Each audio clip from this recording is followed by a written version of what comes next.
First of all, risk management should not be a standalone document that sits on the shelf and gathers dust. The risk management mentality should underlie every single step when you plan for your project.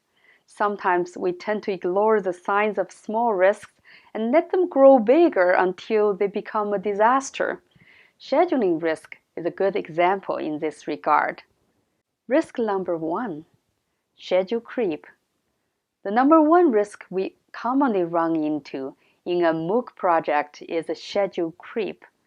Usually a small schedule creep every now and then in a project cycle is tolerable.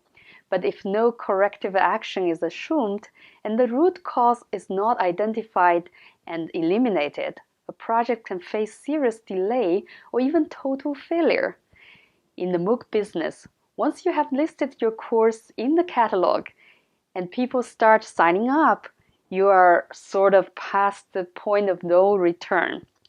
Well, it's not the end of the world that you postpone your course to a later release date, but it'll disappoint your learners. Very likely, it'll cause some of them to drop out.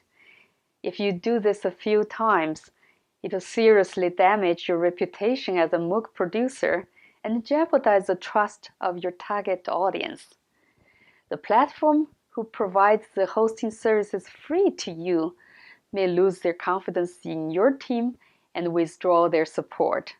To make sure you're not caught in such a situation, you have to plan the critical path of your project based on your capacity and ensure the milestones on the path are reasonably achievable. Critical path is an important term in project management. A critical path is a sequence of project network activities which add up to the longest overall duration, regardless if that longest duration has float or not. This determines the shortest time possible to complete the project. People often ask me how long it takes to produce a MOOC.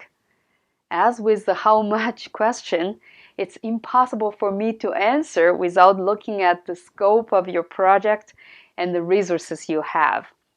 But it's always safe to say the project duration will be as long as your critical path is. Generally speaking, the following activities will be on your critical path in this exact sequence. First, get support for your project idea from your key stakeholders. Second, apply to a major MOOC platform. Third, get your project plan including the budget approved by your senior management. Fourth, recruit key project team members, which must include the project manager and the instructor. Fifth, curriculum and instructional design. Sixth, filming and post-production. Seventh, construct the MOOC at the back end of the platform. Eighth, pass the final review of the platform before the release. Ninth, MOOC delivery. 10th, evaluation. Until we figure out how long each of the 10 activities will take, we can't give an accurate estimation of the project duration. There might be many other activities going on parallel to these activities, such as marketing and promotion, but since they're not on the critical path, the risk of these activities causing major delay is less significant. The project team can have better control over some of the critical path activities, such as curriculum design and production, but for the activities that depend on external parties, such as the funding approval and MOOC hosting, you definitely should leave more buffers in the scheduling.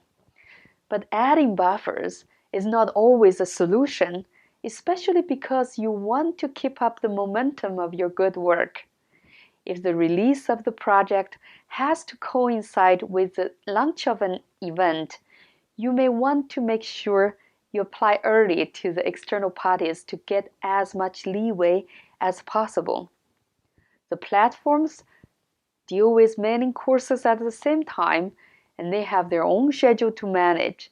It is always wise to obtain the acceptance of your course proposal approximately 6 months ahead of your desired course release date. That likely will give you enough time to manage the in-between activities on the critical path.